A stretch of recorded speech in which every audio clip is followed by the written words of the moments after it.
An exercise physiologist is a health professional who has a degree in exercise physiology. Their study includes courses in biomechanics, anatomy, physiology, chemistry, biology, and then exercise physiology, which is really the study of the acute and chronic effects of exercise on all the systems of the body.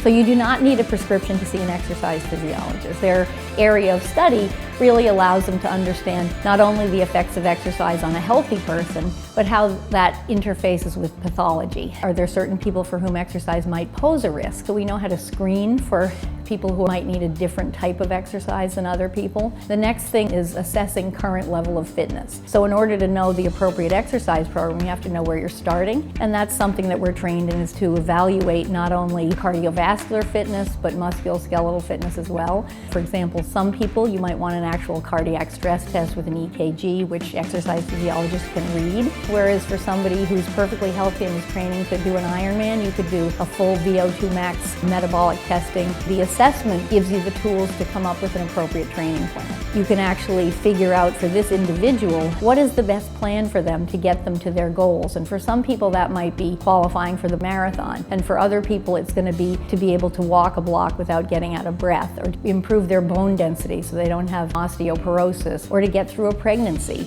without having any aches and pains. Really, there's no one who wouldn't benefit from the expertise of an exercise physiologist who wants to be absolutely the best they can be. People have to like it. So it's also finding what resonates with that person.